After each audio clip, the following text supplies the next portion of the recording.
Bienvenue sur la plateforme École au Burkina. Chers élèves, chers apprenants, je me nomme Zida Denis, professeur certifié de philosophie au lycée Songtava.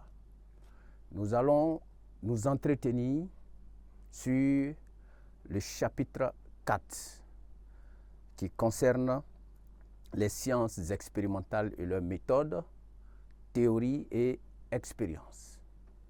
Mais nous allons cette fois-ci tenter de donner un exercice de dissertation.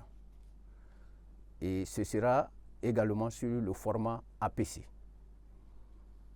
Sur ce, nous allons commencer par donner le contexte ou la situation d'intégration qui nous amène ici, ou encore qui nous permet de situer les raisons qui nous amènent à faire cet exercice de le contexte dans lequel nous sommes amenés à faire cet exercice de dissertation. Maintenant, avant toute chose, il faut notifier que avec le système APC, l'exercice de philosophie se fait en deux parties essentielles. La première partie concerne le texte objectif dans lequel il est posé des questions de cours à l'élève. Et ces questions peuvent se faire en 2 ou 3 exercices et l'élève doit répondre exactement à ces questions. Et ces questions sont souvent faites en suivant la taxonomie de Bloom. Et ici, l'exercice du texte objectif est noté sur 6 points, suivi de la situation complexe qui, lui, est noté sur 14 points. La situation complexe comprend généralement 2 sujets de dissertation et un sujet de commentaire de texte philosophique laissé au choix de l'élève. Il doit choisir un sujet pour pouvoir le traiter. Maintenant, dans le format de la présentation du sujet, il y a eu une amélioration qui permet de préciser davantage ce que l'on attend de l'élève. Et c'est sur ce format-là que nous allons faire notre exercice de dissertation sur théorie et expérience. Sur ce, nous allons vous lire le contexte ou la situation d'intégration que nous avons tenté de préparer.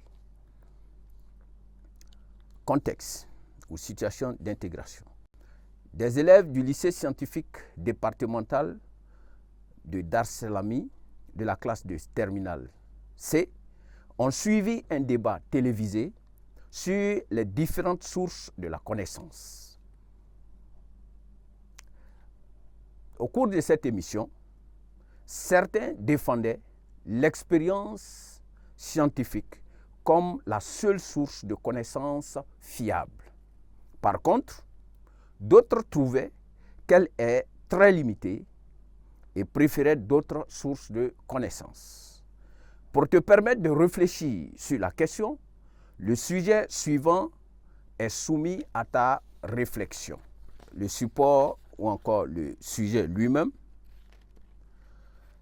L'expérience est-elle le fondement de toute connaissance? L'expérience est-elle le fondement de toute connaissance? Maintenant, nous allons lire la consigne. Donc, c'est ce format-là qui est utilisé désormais. Consigne. Rédige une dissertation philosophique conformément aux exigences méthodologiques. Petit 1. Construis une introduction qui comporte un préambule noté sur 0,50 points, une reprise du sujet un problème, noté sur 0,50 points, suivi de son questionnement, noté sur 0,50 points, et un plan, noté également sur 0,50 points. 2. Construit un développement dans un plan dialectique en 3 parties. Dans une première partie, à l'aide de 2 arguments illustrés, rédige la thèse, notée sur 3 points. Dans une deuxième partie, à l'aide de 2 arguments illustrés, rédige l'antithèse, notée sur 3 points. Dans une troisième partie, à l'aide de 2 arguments, rédige la synthèse, notée sur 3 points également. Petit 3, élabore une conclusion comportant un bilan du développement, noté sur 0,50, et une prise de position notée sur 0,50. Et en nota bene, il faut retenir que la présentation est notée sur 2 points. La lisibilité, et les fautes, il faut faire un effort pour ne pas faire beaucoup de fautes, sinon il y a des retranchements de points sur les 2 points. Il faut que votre copie soit lisible, il faut que la forme soit bien distincte, à savoir dans la forme nous devons pouvoir identifier clairement votre introduction et identifier clairement votre développement et identifier clairement votre conclusion. Nous précisons que l'introduction est notée sur 2 points, si vous faites la sommation des points que nous avons donnés. Le développement est noté sur 9 points, le développement est bien sûr noté sur 9 points, et la conclusion est notée sur 1 point.